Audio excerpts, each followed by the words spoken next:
नमस्कार, मैं जितेंद्र चतुर्वेदी। बातचीत का सिलसिला शुरू करूं उससे पहले आपसे आग्रह रहेगा कि अगर आप मतांतर से नहीं जुड़े हैं तो जुड़िए, वीडियो को लाइक कीजिए और साझा करना मत भूलिए। आखिर ऐसा क्या हुआ कि सुप्रीम कोर्ट केजरीवाल सरकार पर बिफर पड़ा? बात इतनी ही नहीं थी, फटकार ऐसी कि वो सरकार के गाल पर तमाचा था।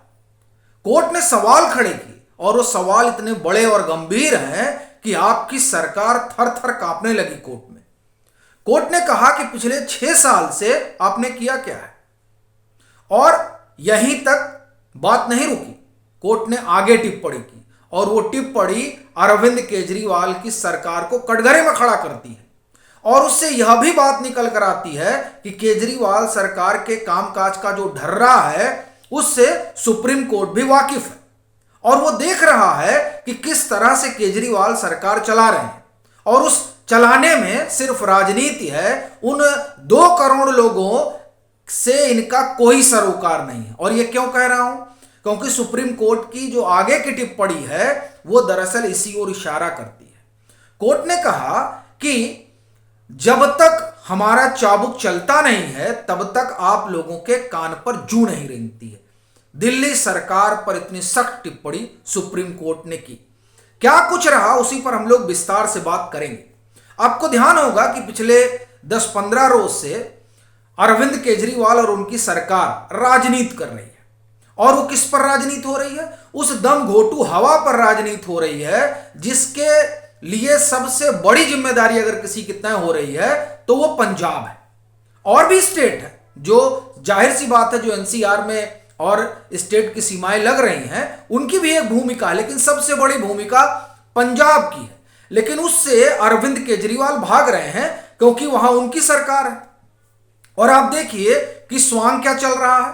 स्वांग ये चल रहा है कि इनके तमाम मंत्री, चाहे वो गोपाल राय हो, चाहे फिर वो कैलाश गहलोत हो, आतिशी मारलेना हो, सौरभ भारद्वाज हो, ये लोग एक एक बॉर्डर पे पहुंच गए हैं और वहां जाकर करेंगे, देखिए ये गड़बड़ी हो रही है, वो गड़बड़ी हो रही है। यानी अपनी जो जिम्मेदारी है उस जिम्मेदारी से भागने की कोशिश हो रही है और यह बताने की कवायद चल रही कि देखिए इनकी गलती है, उनकी गलती है।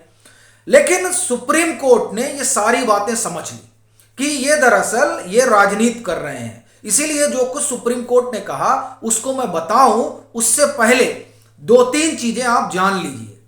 वो ये कि जब वहां यानी दिल्ली में गैस चैम्बर बनने लगी राजधानी, तब इन लोगों ने स्वांग रचना शुरू किया। कहा साहब ये स्मार्ट टावर जो है दिल्ली पोल्यूशन कंट्रोल कमेटी की वजह से बंद कर दिया गया है, और इसीलिए इन्होंने बाकायदे जो है अश्वनी कुमार जो उसके चेयरमैन हैं उनके सस्पेंशन की अनुशंसा कर दी गोपाल राय ने, और वो मुख्यमंत्री के पास भेज दिया गया। मुख्यमंत्री ने शीश महल पर बात हो जाएगी इसके मारे, डर के मारे national capital civil services authority की बैठक नहीं बुलाई और बिना उसकी बैठक बुलाए एलजी के पास भेज दिया कि इनको सस्पेंड कर देना चाहिए, यानी दिल्ली पोल्यूशन कंट्रोल कमेटी के चेयरमैन को। देखिए जबकि यह मुमकिन नहीं है, क्योंकि जो नई व्यवस्था बनी है, जो दिल्ली सेवा कानून आया है, उस कानून के तहत अब पहले यह कमेटी बैठेगी और इस कमेटी में तय होगा कि किस तरह की कार्रवाई अधिकारी पर होनी है, किस अधिकारी को कहां भेजना है। लेकिन उसकी बैठक अरविंद केजरीवाल कैसे बुला लें? तो शीश महल पे सवाल हो जाएगा, इनकी सांस अटक जाएगी, तो इसलिए उन्होंने नहीं बुलाया। इन्होंने भेज दिया कि आप इसको सस्पेंड करिए। अच्छा, आप देखिए कि किस तरह से बात आगे बढ़ रही है। यानी जो स्मार्ट टावर नहीं चल रहा उसकी जिम्मेदारी चली गई चेयरमैन के ऊपर, यानी अश्वनी कुमार के ऊपर। इनकी कोई गलती नहीं है साहब। ये गैस चैम्बर बन रहा वो हमारी गलती नहीं है साहब, ये तो यूपी और हरियाणा से चीजें चली आ रही हैं। ये पूरा स्वांग इन्होंने रचा। अब जब पीआईएल पड़ती है सुप्रीम कोर्ट में और सुप्रीम कोर्ट फटकार लगाता है, तब ये शुक्रवार यानी 10 नवंबर को पूरी फाइल वाइल लेकर पहुंचते हैं। सुप्रीम कोर्ट ने कहा बताओ क्या किया है आपने। अब वहां जब ये बताना शुरू करते हैं कि साहब हमने ऑड इवन लगा दिया और आप कहेंगे तो इस पर हम लोग आगे काम करेंगे, सुप्रीम कोर्ट ने कहा कि देखिए ये सब हमसे मत करिए, आपको जो करना है आप करेंगे, लेकिन ये बोझ हमारे ऊपर मत डालिए। अब आप देखिए कि सुप्रीम कोर्ट समझ रहा है कि अरविंद केजरीवाल किस तरह से पल्ला झाड़ते हैं। अब ये कह देंगे साहब हमने आपके कहने पर ऑड इवन लगा दिया, अब नहीं कम हो रहा है तो हम क्या करें। इस बात को सुप्रीम कोर्ट ने बखूबी समझा और कोर्ट ने कहा कि नहीं नहीं ये सब हमको मत बताइए, आपको जो करना हो करिए, लेकिन अपना सवाल यह है कि 6 साल तक आप कहां सो रहे थे भाई? आप नींद में थे। ये दिल्ली हर बार यही होता है, ठंड शुरू होती है, ठंड आप कुछ एक लोग कह रहे थे कि साहब ठंड, भाई गुलाबी ठंड शुरू होती है। अब अगर आप वहां नहीं हैं, यानी आप अगर दिल्ली में नहीं है, तो मुझे लगता है आप उस गंभीरता को नहीं समझ पाएंगे कि किस तरह से इस अक्टूबर और नवंबर के महीने में वहां परिस्थितियां बन जाती हैं। तो अब जो वहां पर कोर्ट ने कहा कि हर बार का यही है, और आप तभी कुछ करते हैं जब कोर्ट उस पर कुछ बोलता है। अभी देखिए हाई कोर्ट ने फटकार लगाई पीछे, ये जब मामला सुप्रीम कोर्ट में पहुंचा उसके पहले हाई कोर्ट ने खूब इनको डांटा कि ये आपका वन विभाग क्या कर रहा है और पेड़ कैसे कटते जा रहे हैं। इनके शीश महल के लिए देखिए किस तरह से 25-25, 26-26 पेड़ कटवा दिए गए थे। यह गंभीरता है अरविंद केजरीवाल की। तो इस बात को कोर्ट, आप देखिए कि कोर्ट रेखांकित कर रहा है कि आप सोते रहते हैं, और जब हम कहते हैं तब आपको समझ में आता है। फिर स्मार्ट टावर वाला देखिए, स्मार्ट टावर वाला मसला उठा वहां भी। अब ये स्मार्ट टावर पे क्या करी दिल्ली सरकार? करिए देखिए साहब, वो बरसात में बंद रहता है ना, तो अभी तक जो ये पूरी कवायद चल रही थी उसको क्या कहा जाए, स्मार्ट टावर पर को लेकर किस तरह से बखेड़ा खड़ा किया गया था। बाकायदे इनके मंत्रियों ने प्रेस कॉन्फ्रेंस कर डाली, और आप देखिए कि अश्वनी कुमार के लिए उन्हें भेज दिया कि इनको हटाइए। जब आपका स्मार्ट टावर ठंड में बंद रहता है, तो बरसात की वजह से बंद रहता है, तब ये सवाल कैसे उठ गया कि साहब इन्होंने जानबूझकर बंद कर दिया, या इस तरह की जो पॉलिटिक्स है ये क्यों हो रही है। अच्छा देखिए, कोर्ट ने ये रेखांकित भी किया कि दरअसल ये जो सभी स्टेट हैं, इसमें जो एनसीआर के स्टेट हैं, वो लोग पॉलिटिक्स खूब कर रहे हैं, सबको वोट बैंक की पॉलिटिक्स में लगे हुए हैं सब। बड़ी चीज ये है कि पराली पर क्या काम हुआ। ये चूंकि यहां दिल्ली में जो दम घुट रहा है, उस दम घुटने की सबसे बड़ी वजह पराली है।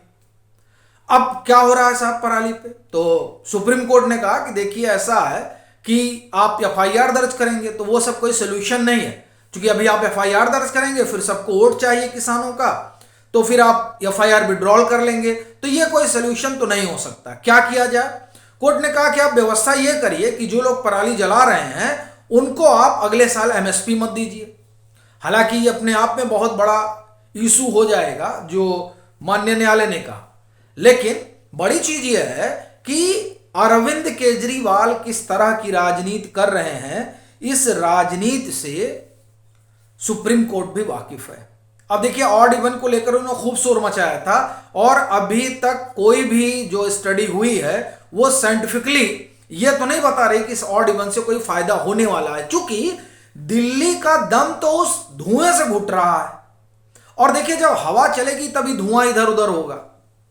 और अब ये कितनी बड़ी चीज है कि सुप्रीम कोर्ट को यह कहना पड़ा कि दिल्ली का जो मालिक है वो भगवानी है, क्योंकि बारिश हो गई तो प्रदूषण थोड़ा वहां कम हो गया, और वो ये कहा करते दिल्ली मालिक हम है, और दिल्ली जो है दम घोटू बन जाए लेकिन उससे इनके ऊपर कोई असर नहीं पड़ने वाला, इनको तो राजनीति करनी है। अभी देखिए ये जो बॉर्डर जा रहे हैं ना, ये लोग बॉर्डर जाके बस एक ही चीज करना है कि साहब हरियाणा की गलती है, ये साहब राजस्थान की गलती है, ये साहब उत्तर प्रदेश की गलती है, और उसके बाद अगर किसी गलती नहीं निकली दिल्ली पुलिस गलती है, ट्रैफिक पुलिस गलती, क्यों घुसने दे रहे हैं। ये दरअसल इसी तरह की राजनीति अरविंद केजरीवाल करते रहे हैं, और इस बात से देखिए कोर्ट भी वाकिफ है। इसीलिए इस बार कोर्ट ने जो है बखिया उधेड़ दी, और दो टुक कोर्ट ने कहा कि आपको करना धरना कुछ नहीं है।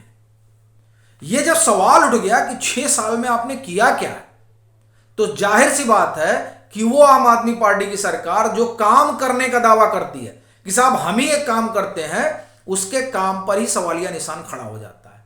अब दीपावली के बाद इस पर सुनवाई होगी दिल्ली प्रदूषण पर, तब ये देखने वाली बात रहेगी कि और क्या चीजें निकल कर आती हैं।